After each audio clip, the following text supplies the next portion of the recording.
Anybody, can you hear me? Hi, Rick. Jeez. All right.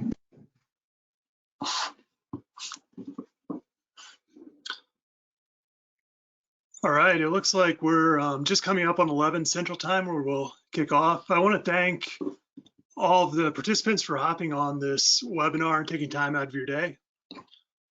My name is Peter Wright. I manage the WJTA Technology Association on the administrative side. We're here today to talk about the Hydroblaster Training and Certification Program. We have three panelists who are going to discuss various aspects of the program.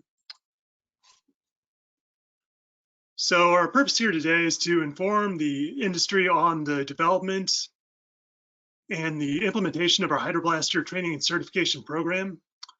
We're going to look at the benefits for each industry stakeholder and encourage propagation and provide the resources to get involved in the program.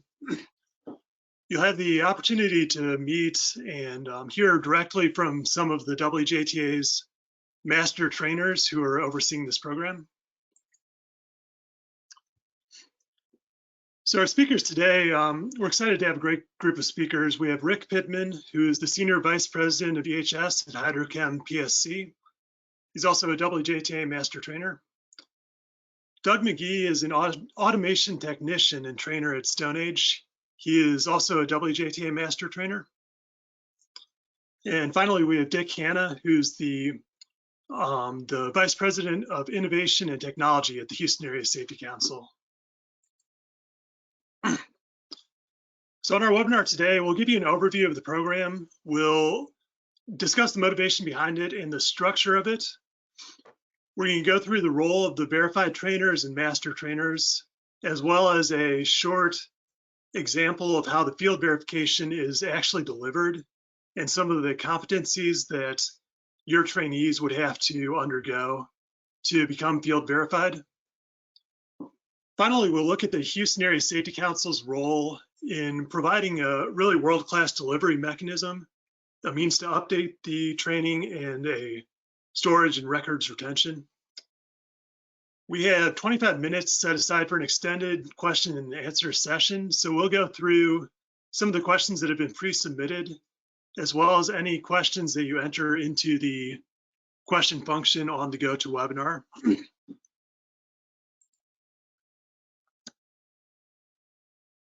So to introduce WJTA to anyone on the webinar who's less familiar with the group, WJTA is a not-for-profit trade association serving water jet technology and industrial cleaning. So we've been around since the early 80s in connecting service providers, OEMs, suppliers, as well as academics and asset owners, plants and refineries. The missions of WJTA are to facilitate communication and trade within the industry, but also primarily to support safety, workforce development, and to establish best practices for water jetting and vacuum. And the WJTA's best practices are really the primary references within this industry, especially in the US and North America, and they have been throughout the industry's history.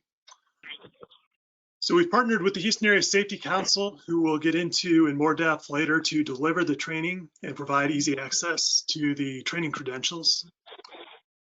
One last note before we kick off the formal section of the webinar. The training and certification is available currently within the United States. So this webinar will focus on the US market specifically. We've had a lot of inquiries, and I see some participants from other countries. I think you'll get a lot of value from this talk in understanding the structure and the motivation behind this program launch. In terms of the specifics of different geographies and the ability to deliver training, that's something that we'll be evaluating and communicating on further in the near future. So with that, I want to thank you again, and I'm going to turn it over to Rick Pittman to discuss some of the motivation and objectives behind the program, as well as the structure of it. Rick? Great, thank you, Peter, and welcome everybody. Really appreciate you spending time with us today on this webinar. Over 50 companies, whether it's hydroblasting providers, equipment manufacturers, client end users of hydroblast service, or other subject matter experts, have contributed to this training program. Not everybody in the industry or the community that requires hydroblasting services is aware of the program or its benefits. So our first objective is to try to inform as many industrial cleaning companies as possible and seek consensus from all of those service providers to accept and promote this training as the industry standard. Similarly, we seek to gain agreement from hydroblasting clients that this work can only be performed by workers and companies with the WJTA training certifications. Why would we want to do that? Peter, if you hit the next slide. If you're familiar at all with hydroblasting, you know that hydroblasting is serious business. There's two key types of hydroblast injuries: water injection, also known as water cuts, and then being struck by water-propelled tooling. When these type of injuries occur, they're almost always severe or even fatal. They're almost always top of the pyramid type events. Well, thing is, there's a wide variety of service providers throughout the world. In America, we have a handful of national providers, dozens of mid-level regional type providers, and then hundreds of small business mom and pop type shops, including just as an example, a farm in Washington State, which has been doing local high pressure water blasting for over 20 years. But their primary business is picking fruit, okay? So as you can imagine, hydroblasting standards for training, the material used in training, safety and operational rules are all over the map. There's a wide spectrum. And in some cases, in fact, in many cases that we find, training just may not exist. So as industry leaders, we feel we have a moral and ethical responsibility to put industrial cleaning workers in an environment where they have access to the industry best safety and operating practices. Not only that, we talked about different company sizes, and the overwhelming majority of hydroblasting providers are small businesses. The challenge for those businesses is they may lack the resources to fully develop a safety and training curriculum to ensure best-in-class safe work practices. And even those who might have the resources, they might not know where to go to ensure that their workers are getting the best information to protect themselves, or they might seriously overpay for that training. Again, this could put small businesses and their workers at a competitive disadvantage versus the larger national providers. In addition, in our industry, workers will frequently move from one company to another, which also leads to a variety of different safety and operational training programs between companies. This is confusing and usually very frustrating for the worker that's receiving that training. On top of that, it is no big secret that the cost of hiring and training employees continues to rise. And having a recognized training standard at an affordable cost can help provide relief and essentially level the playing field, especially for small business. In the absence of such a recognized standard, we find significant near misses or significant losses due to inconsistencies within the hydroblasting industry. The fact is, standardizing can help reduce injuries, level the playing field for small businesses, and keep costs down for cleaning providers and clients that require hydroblasting services. So if you hit the next slide, so what we've come up with is a partnership between the WJTA and the Houston Area Safety Council to develop a two-pronged approach to ensure hydroblasting craft certification for employees in this industry. The first tier is foundational training. This is a comprehensive e-learning computer-based training module.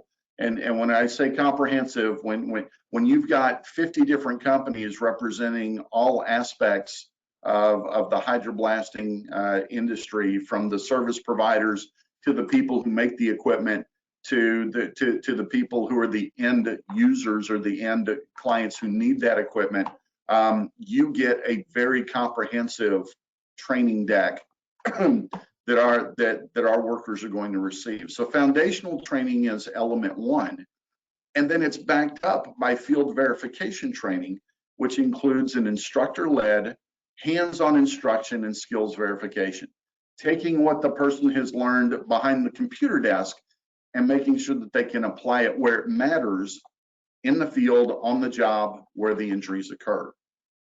In addition to that, there's a standardized method to qualify verified trainers and even the training sites to ensure the integrity and the quality of the material presented. The fact is, if you've been in the hydroblast industry for very long, it has changed significantly in just the past 8 years.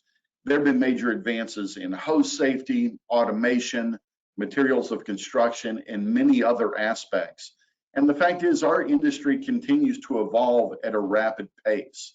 The benefit of the WJTA and the Houston Area Safety Council partnership is that it allows us to keep up with these advancements, so that when you have a worker who holds that WJTA credential, you know that they've been exposed to the latest and greatest best practices and are being taught to personnel that are holding those certifications.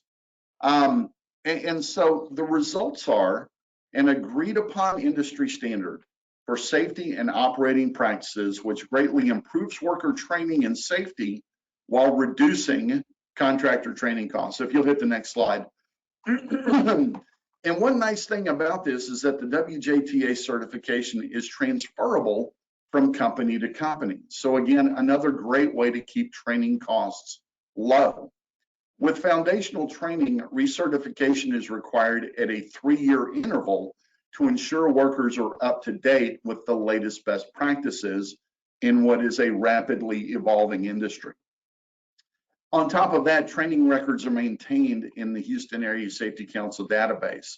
So if you think about all the costs the cost and the challenges that come with maintaining paper copies in the manila folder in the file cabinet, you don't have to do that anymore.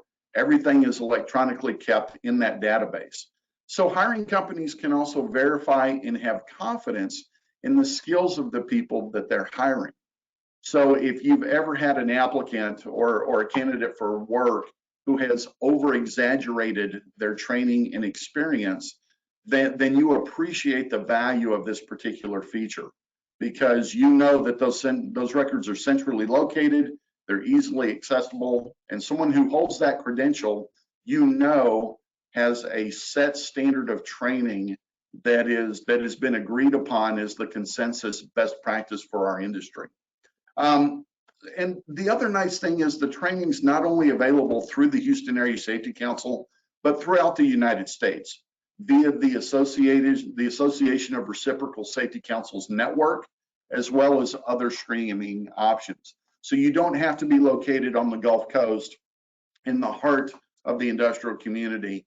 You have equal access to this training, which again really benefits those small businesses that may be in different parts of the country, not here on the Houston Ship Channel. So let's walk through the process just briefly, if we will. So a trainee takes the foundational training course at the Safety Council or in an other approved testing center. Once they're done, that record's automatically uploaded with the credential. And on their way out, the worker is given a mini copy of the Orange Book, which details the hydroblasting best practices for safety and operations. Then when the next available field verification course comes up, the trainee attends so that they can get their hands-on training, again, at a verified training site, so that we know that the proper equipment, the proper facilities, the proper amenities, water is available, so that worker's level of training is quality and has integrity. The verified trainer, once that trainee has completed the field verification portion and is able to demonstrate hands-on competency in the learning modules, then the verified trainer uploads the record of completion and the employee can access that at any time. All right. Bottom line is, following a verifiable standard structure helps ensure the integrity of the material as well as the credibility of the program. The result is a training certification that industrial cleaning workers, companies, and clients can have complete confidence in. Thank you, Peter.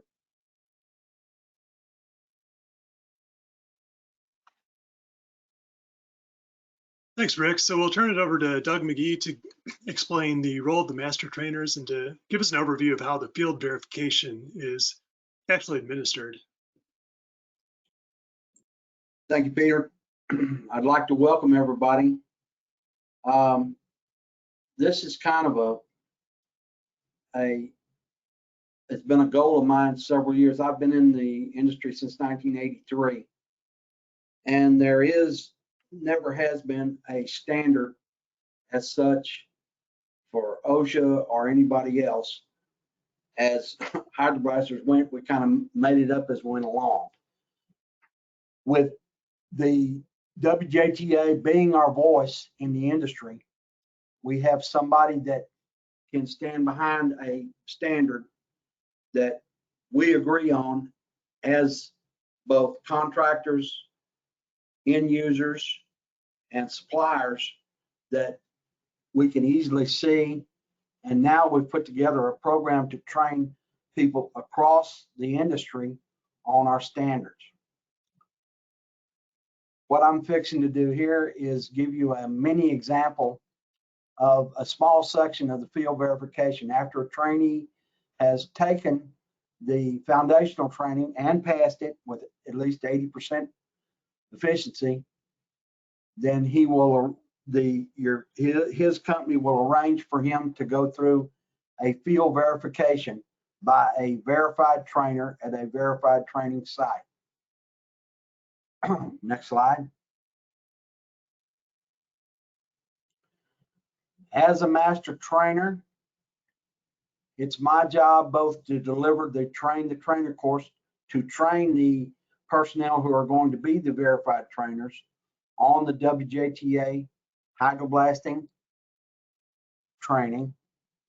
Master trainer, we audit the delivery of the field verification training by the verified trainers to make sure that the information that we have decided that needs to be put forth is being trained on consistently.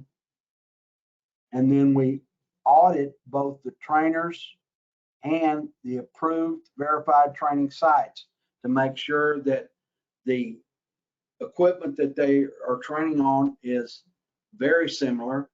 For instance, they have the correct type of equipment, whether it be a hand control, what we call a shotgun, or to make sure that they have an exchanger and piping and a surface to clean, as well as the high pressure equipment, and all of it matches our the WJTA safety standard.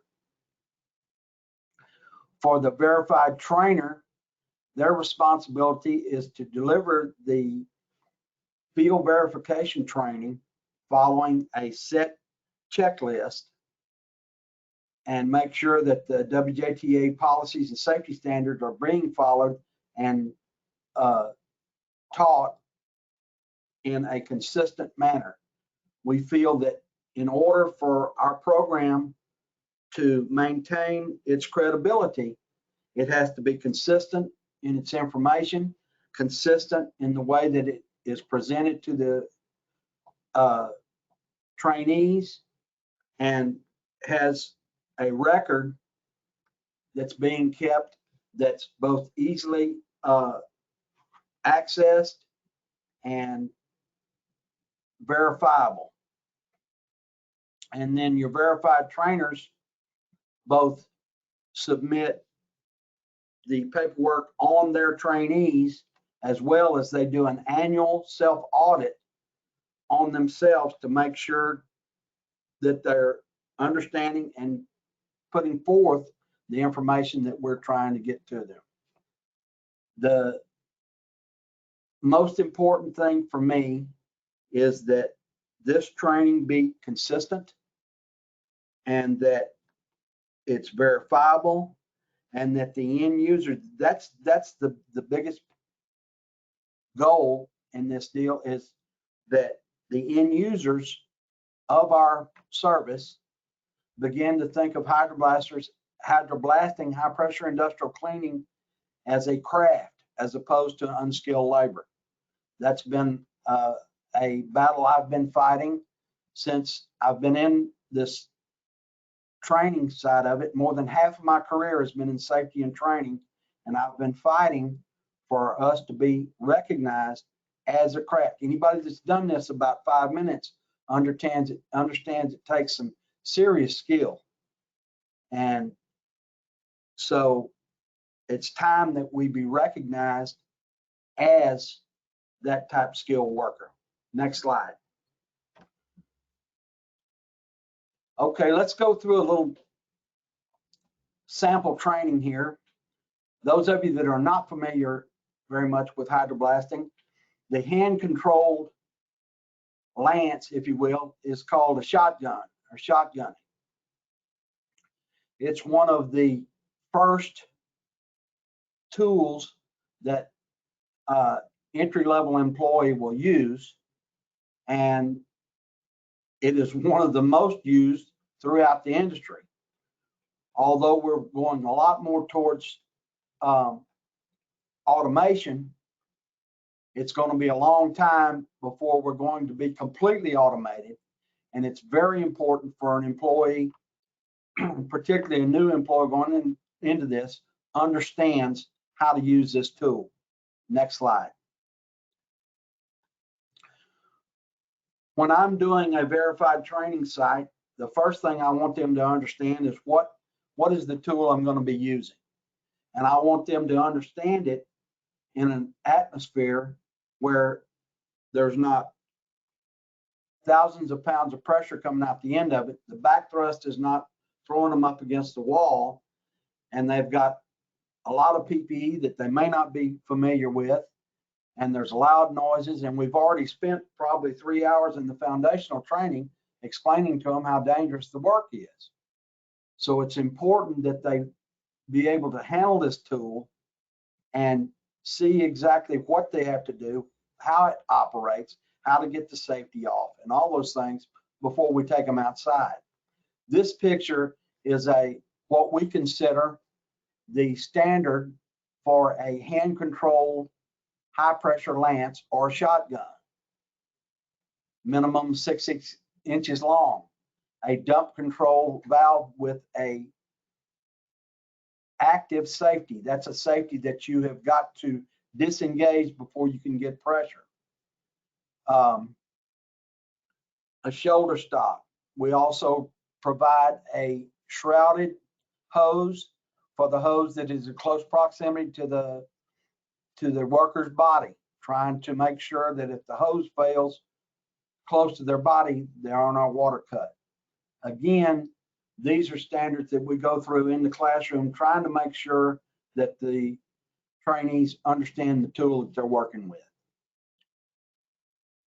One of the other things that I emphasize is the importance of how important it is to make sure that the dump valve, and that you see this dump valve, that's the worker's insurance policy, that they can relieve the system of pressure almost immediately.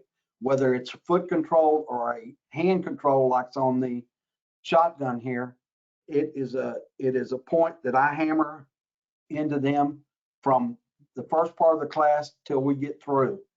Always make sure that your dump valve works before you ever let anybody walk away from that pump and take it out of gear. It's a habit that must be put forth, and they've got to learn. I like to tease them, you know, good habits can be learned as well. They don't all have to be bad. The other thing about the dump valve is to make sure that they never lose control of it, put it down, walk away from it until the pump is out of gear. Never leave a dump valve unattended. We've had many accidents over the years from people accidentally engaging the dump valve when they didn't know any better because it was just laying around. Next slide. One of the things that people, particularly new employees to hydroblasting, don't understand is reaction force or back thrust. It's a physical law that every action, for instance, high pressure water leaving the end of a gun, creates an equal and opposite reaction. This back thrust is what a worker has to overcome to be able to control the shotgun and be able to clean in the area that he needs to clean in. We put this chart up to show the back thrust created, for instance, on the highlighted at 9,000 PSI down the left side of the chart at 10 gallons a minute creates almost 50 pounds of back thrust. And one might say 50 pounds, not much, I can lift 50 pounds. That's not 50 pounds of lifting. That's 50 pounds pressing against your body constantly. Keep in mind that the pump and the gun don't get tired. The WJTA, and by the way, this WJTA safety standard basically comes from an amalgamation of everybody in the industry's safety and loss prevention manuals as far as high pressure cleaning. We helped the WJTA put that together. That's why it's a consensus of safety rules. And we've determined that no more than 1/3 of your body weight is recommended back thrust for a person to be able to control. And the average body weight is stated to be 180 pounds. So about 60 pounds of back thrust is all we want to ask an employee to control. Again, if you've never held a gun, 60 pounds is pretty serious. When we're training, that's one of the things I put forth with the verified trainers. You generally don't want to drop 60 pounds on somebody right away. So you probably want to do at least 2 rounds when you get out to lay your hands on the tool.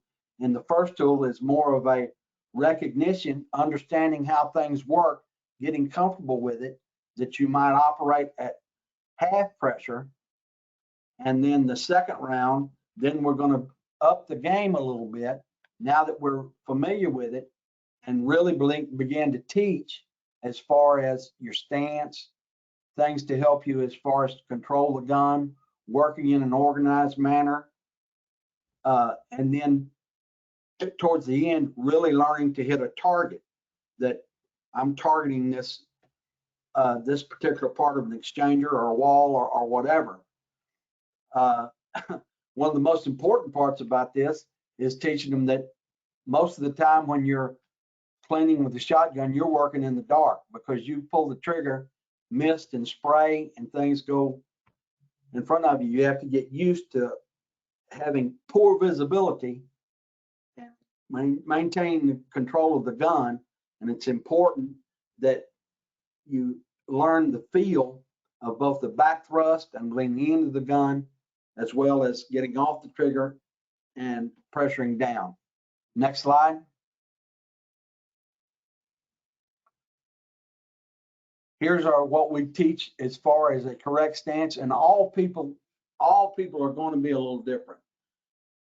I like to teach that I'd like to have a relatively slightly staggered stance, at least shoulder width. I want a wide base. Where your stances generally differ is how much stagger they have on their feet. I always warn people not to get too far staggered because I want to keep that wide base from side to side. You control the gun by using your upper torso, where the core of your body weight is, and the large muscles in your lower body. The gun should be pressed in your upper body, in your shoulder, and in the middle of your chest.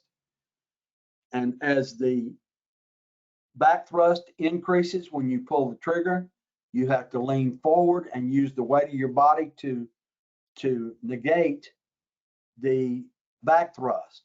Conversely, as I let off the trigger, I'll have to lean back. I usually in the class, I will compare this to teaching your kids to ride a bicycle. I taught my kids to ride a bicycle real well, how to stay up, stay on. I forgot to teach them how to stop, so they had to roll up in the yard and fall over. Same thing with the gun. You need to teach a guy that he can't just let the gun go and let it fall. You've got to get off gradually and pull your weight back over your wide stance to maintain control of the gun. That's probably the gist of this training, maintaining control of the gun.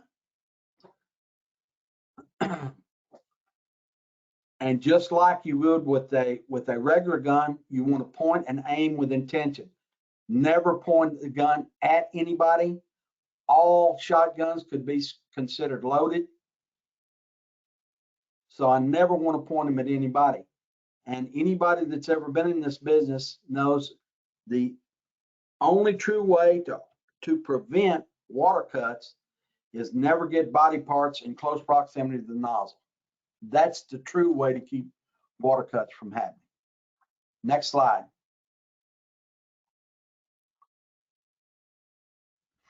Here are some things not to do.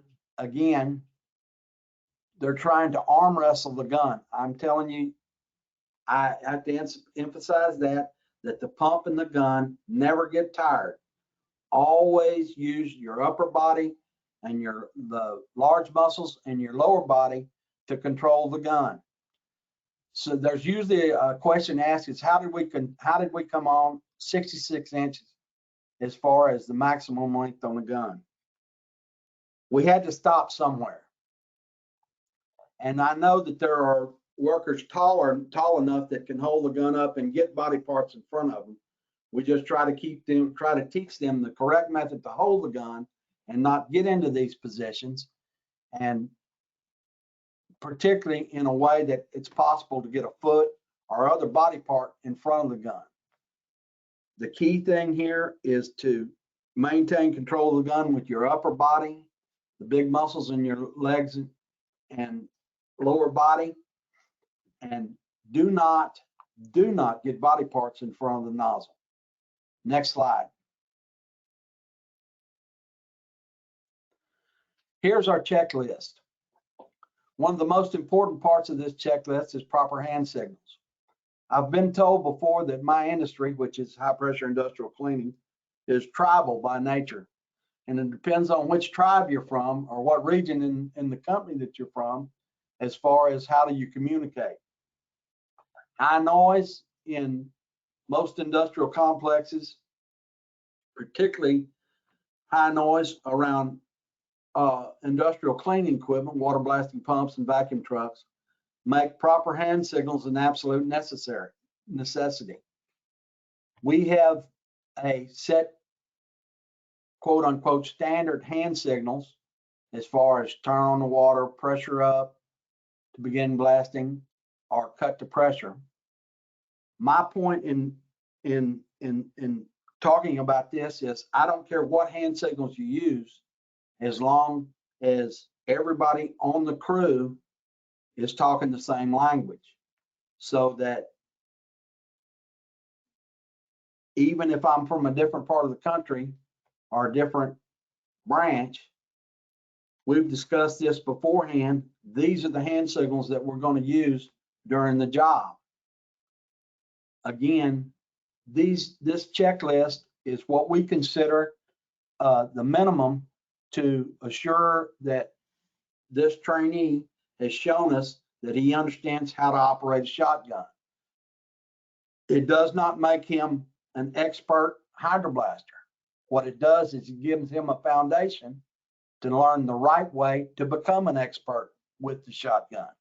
It's up to your company and your personnel to mentor this person on these standards or this checklist. Also, you may already have a checklist that you've been using for your training that has more information or more things to list here than what we have on this list. That's fine, as long as these elements on this checklist are being taught and observed. This is what we consider a pass or a field verification for the shotgun. We also have one of these checklists for each of the hydroblasting disciplines, as far as flex lancing, line molding, etc. The next slide is, I believe, is a continuation of this list. That's a real good slide. It talks about pressure down, releasing the trigger, signaling the pump operator, maintaining control of the gun. Never leave the gun unattended until the pump is shut down. Next slide.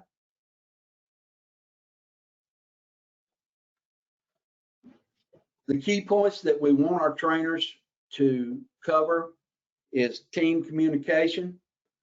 I don't know a hydroblasting company in the world that does not require a tailgate safety meeting, JSA, whatever you want to call, before any job that they do.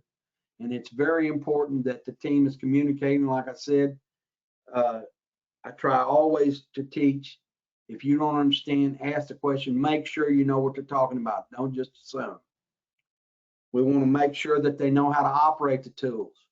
That's why I want to bring the tools into the classroom before we get out there with all of that confusion, all of the water spray, high noise, dangerous, high pressure water, all those things. I want them to operate the tools in a benign condition. It's very important we teach them how to pressure up, the proper stance, and how to control the tools. With the shotgun, we talked about keeping a wide base, making sure that we're controlling the gun with the core of their body weight and the big muscles in their legs, not to arm wrestle the gun, and to control the tool at all times. Do not lose control of the dump valve until somebody's taking the pump out of gear. Then we want to talk about working in an organized manner. This is important in that you're trying to get the most production out of the time of your employees on the gun. Generally, if you put a new employee with a high pressure handgun and tell him to clean the surface, he'll just go crazy like he's using a water hose. And I have always thought this was kind of like painting a wall with a magic marker.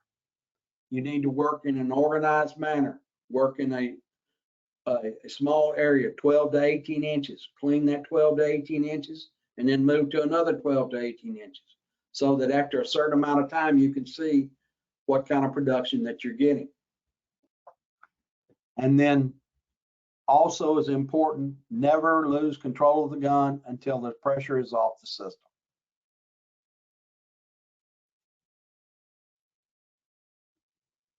Next slide.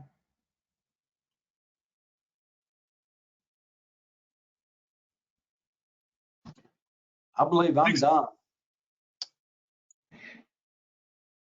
Thanks, Doug. That was a great overview of the shotgunning section.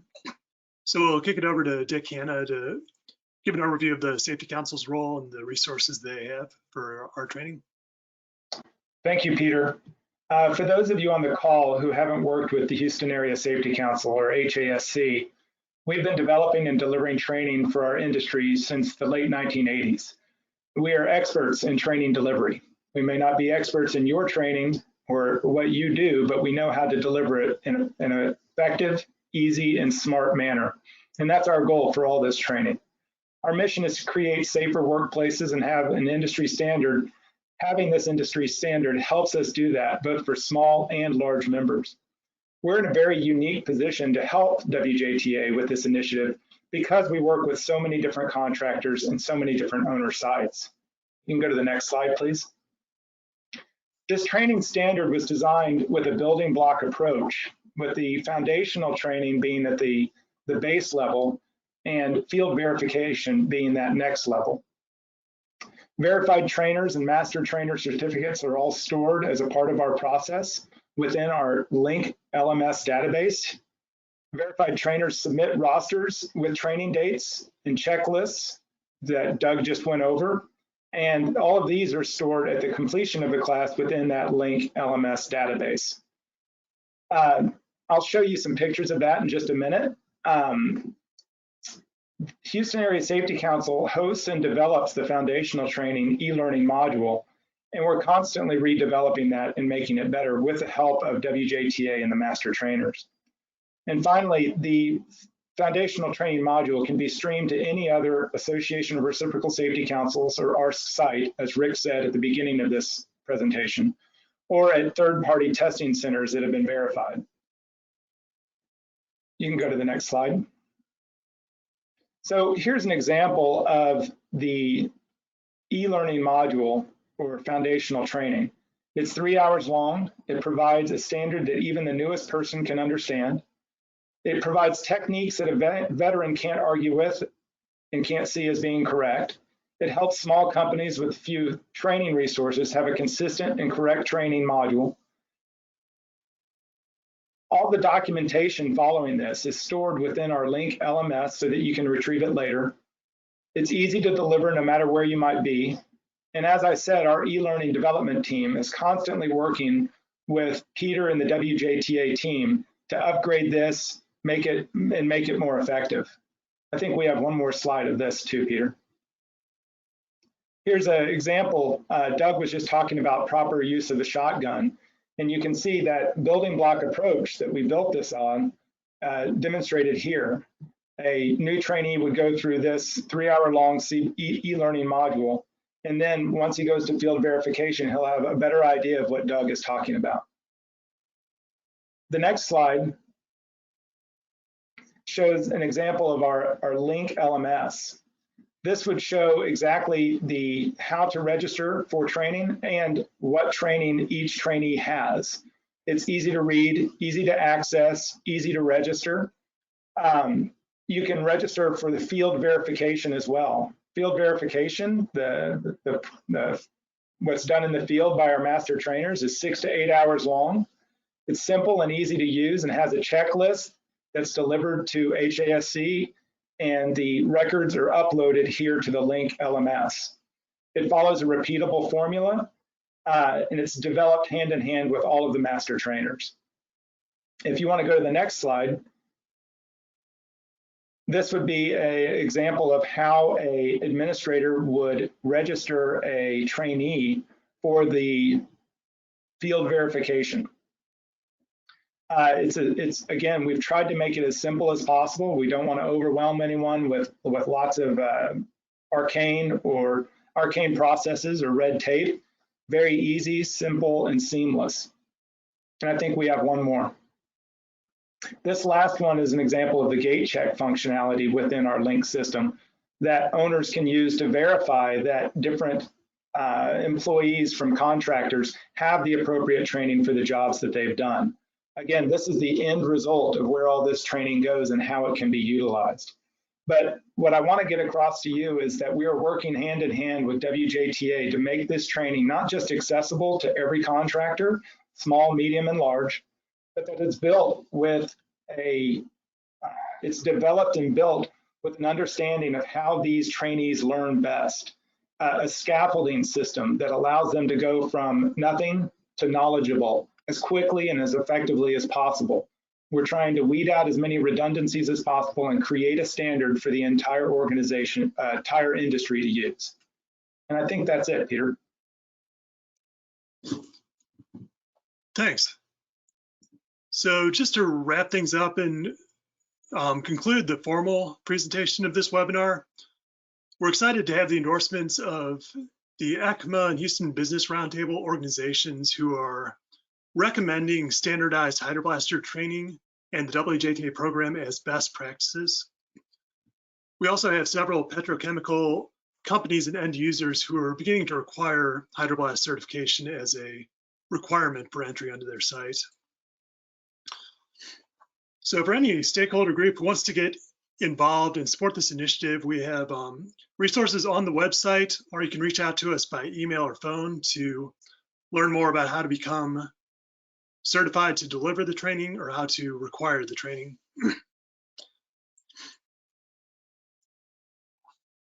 So with that said, I think we'll move into the question and answer portion of this talk. So the first question we had submitted beforehand was, how much does each component of the training cost? So Dick, maybe could you go into the costs for delivering foundational and field verification training? Yes, so foundational training here at the Houston Area Safety Council costs $40 for members and $45 for non-members. Again, this is a 3-hour training that we are constantly keeping up to date. As new techniques and procedures are developed in the field or found in the field by our master trainers, we'll go in immediately and update the foundational training with that information. Field verification is $35 per person plus the expense of the trainer. Again, you're getting a master trainer for 6 to 8 hours, and you're also getting all of those records stored within our LMS for easy access by you at any time. Yeah, Peter, if I could build on what Dick talked about, you know, our goal every step of the way has been to try to keep the cost as low and affordable as we can. And when you think about the value of having those training records stored for you, the value of not having to maintain your own learning management system to keep track of this stuff, trying to stay up to date and updating training materials, ensuring the consistency if you have multiple locations from training from one area to another. This is about as affordable as you can get with such a high quality of training that, again, is the consensus of industry best practices for safety and operations. Peter, I'd also like to add, I don't think it's been mentioned that you can have people in your organization trained to be verified trainers. That's part of our job as master trainers, is to put on these train-the-trainer classes so that you don't have to shop around for a verified trainer if you have one in your own organization. And if you can match a training site that puts the elements that we want for a verified training site for this training on one of your locations, we'll come audit it, and you can do your own WJTA Hydroblast training within your own organization, which probably makes it even more cost effective. Thanks. So the next question we had submitted beforehand has to do with the training materials themselves. So the question is, does the training cover all different types of pressure dump systems used by different manufacturers? And as a follow-up, does the training address systems that dump pressure at the pump versus an inline manual or pneumatic dump? So Doug, I think I'll direct this question to you, both on the specifics of the pump, I guess, and just more generally how the curriculum is developed and updated to keep pace with industry technology. Okay, we can train on your pump if you, I believe there are several pump manufacturers that are basically putting your dump valve back at the pump. As long as that relief system is up to the standard of a standard dump valve, what we're teaching, or what we're giving as a minimum is the standard operation, say shotgun or foot gun. There's also pneumatic, ground fault, and then, like I said, these systems that dump back at the pump. Those things can be taught. It's not an issue. It's just that as we put this together, these were the simplest tools that we could put together. The dump valve is a dump valve, and all of the principles that we put forth, I still don't want anybody losing control of the gun until somebody has taken the pump out of gear, whether it's dumping at the pump or at a pneumatic dump 20 feet away, or the standard dump, mechanical dump that's right there.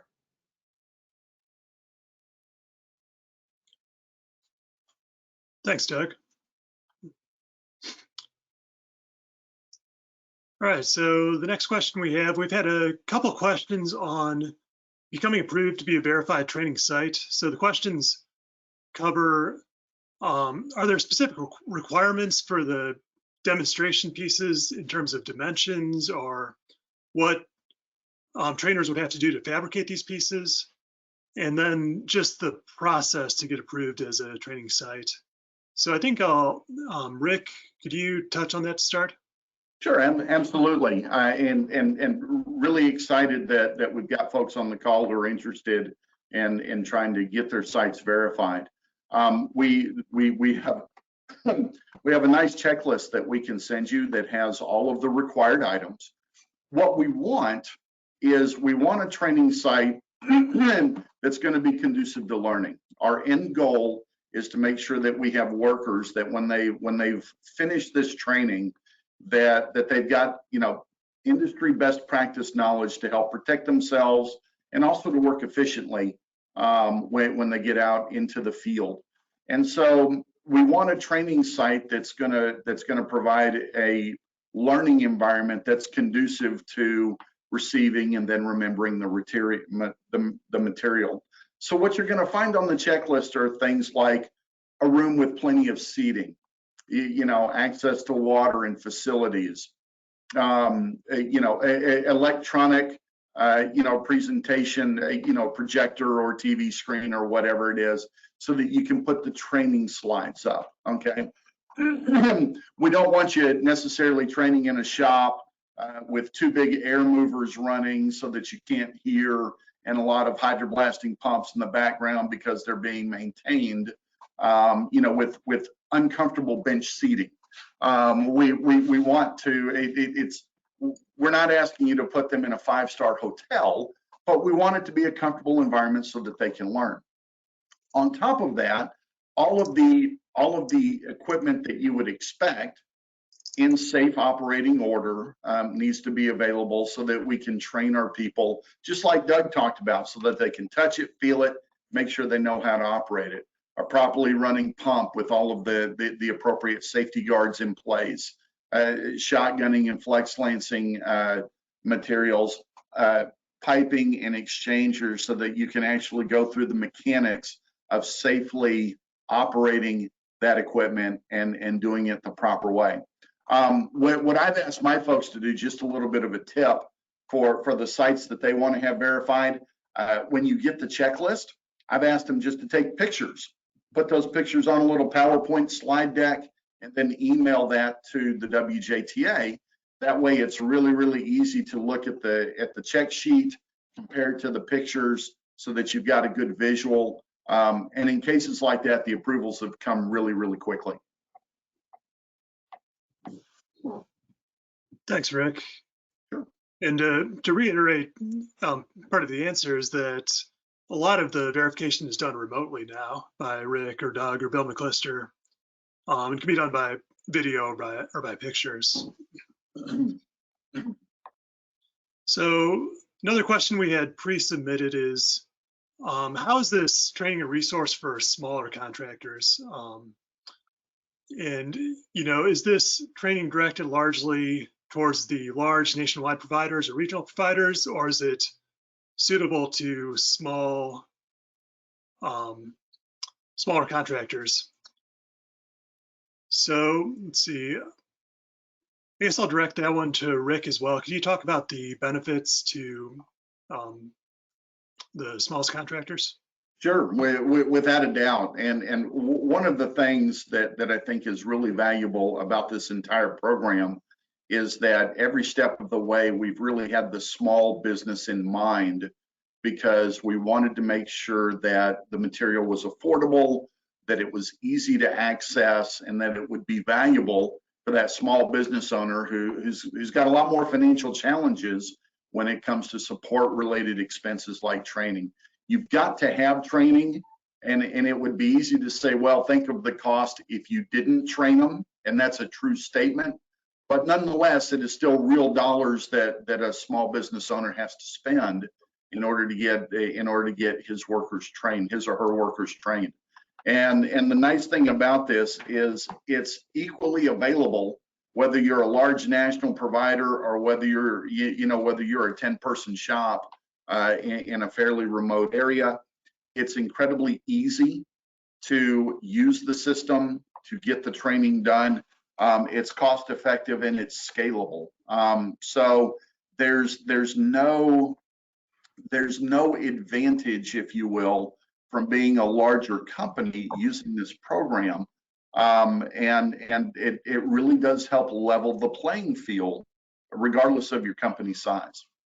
If I can speak up real quick, Peter, I think that a lot of smaller companies will really enjoy having this. I think about some of those smaller companies who may not have the wherewithal to employ an entire training department. And they have someone going out trying to train the various people at various times. They may not have a dedicated trainer. The trainer they do have may not be an expert at hydroblasting. And what this provides is a set standard that's consistent and can be provided to every single employee in a consistent manner. And it provides record keeping for those smaller companies as well. Easy to maintain, easy to track record keeping so that they don't have to worry about whether or not their training department's doing it. WJTA and HASC are already doing it for them as a natural part of this process. It's a great point. All right, another question we've received is on the qualifications to become a verified trainer, as well as on the cost for the Train the Trainer course. Doug, could you touch on the qualifications and process for Train the Trainer? Sure. We have not set a schedule as of yet for a Train the Trainer. I'm sure as the program gets along, you can stop me if I'm wrong here, Peter, but when we get several requests for a Train the Trainer course, we have several options as far as putting that on. For a larger company, which may have 4 or 5 people, when the travel restrictions are removed, I'm sure that it can be possible for a verified trainer or a master trainer like myself or Mr. McClister could come to your site and do the training. Or if you're in an area localized, for instance, the Houston area, right now our master trainers are in the Houston area. If we had 5 or 6 different companies, enough personnel to put on a class, we can schedule one here at our facility at Stone Age or at one of the facilities, verified training facilities around the Houston area. Cost-wise, again, you have trainer cost and expenses, and then on how much the Train the Trainer course is, you're gonna have to cover that, Peter. Not how much. Yeah, that's spot on. So of course we've been restricted due to the COVID travel requirements, and we feel that the trainer needs to be done in person. We've been able to deliver some remote refreshers to qualify the first group of verified trainers who had undergone a course at the November WaterJet Expo. In terms of the cost, we haven't set a price point yet for that. I think that'll come together after we've scheduled and budgeted for the in-person Train the Trainer, but it will be essentially like our other pricing. It'll be to cover costs of trainer, travel and incidentals, and facilities. Can I add something to that, Peter, as well? Yes. When you become a verified trainer, you get the training deck of materials that we expect to be put forth in the class, all of the forms and instruction on how to submit them, as well as if you're a verified trainer, you can count on that you're going to be audited. Again, we want to make sure that people are not pencil whipping this program, that our commitment is to make it verifiable, and have some backbone. We don't want the program to fall apart because we're not paying attention. Peter, could I add just a couple more things to that? If you haven't caught on to it, the integrity of the program is a very, very high priority for everybody who's associated with it, for the obvious reasons. And so to be a verified trainer, talking about qualifications, there's a combination of skills that you're going to need to possess. First off, tactically, you're going to need to take the foundational training and pass it, and also pass the field verification training before you can be eligible to become a verified trainer. In order to become a verified trainer, one of the skills you're going to have to possess is the ability to take the information and accurately and adequately present it to people that you might be training. That's something a trainer has to do. So you don't have to be the most suave person in the room. You don't have to have movie star presentation skills, but you do have to have the ability to capably communicate the concepts and the information that's contained in the materials to the group that you're going to be teaching. And master trainers will evaluate you on that as part of the verification process.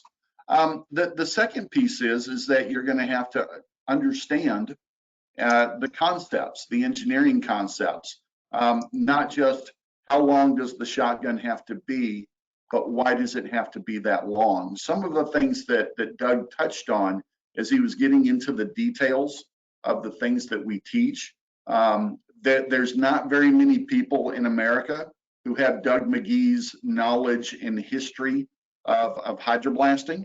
And so we don't expect that out of verified trainers, but you do have to have a basic understanding of the information, why the information is the way it is, and you have to teach to the information. For just as an example, you can't say, well, they say the shotgun's got to be 66, but at our company, we think 36 is just fine. Can't do that. That's probably pretty obvious. So you've got to have a thorough knowledge of the subject, both from a theoretical standpoint and a practical standpoint.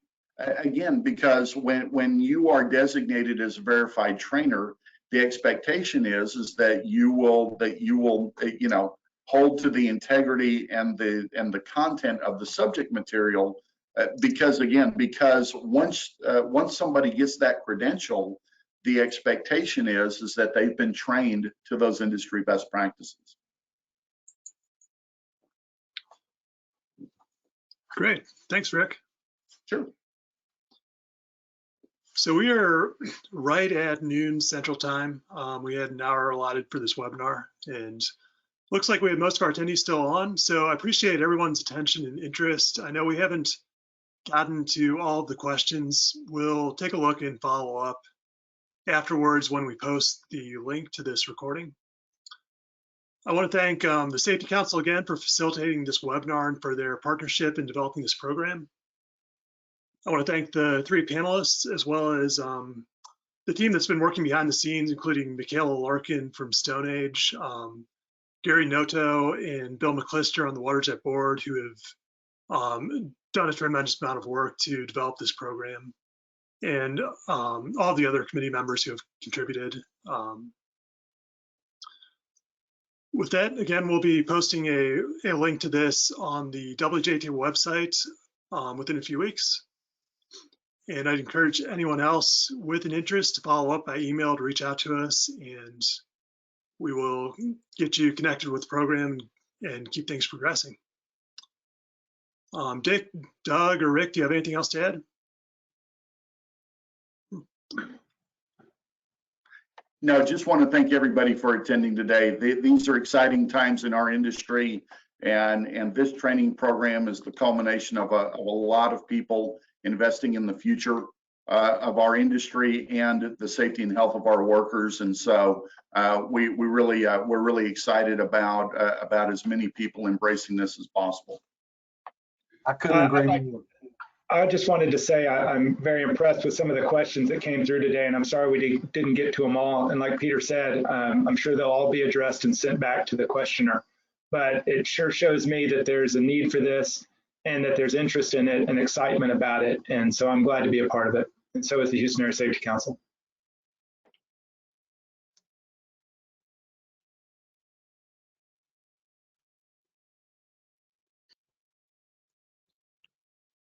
All right. Thanks again for everyone who attended, and we will keep in communication as the program develops.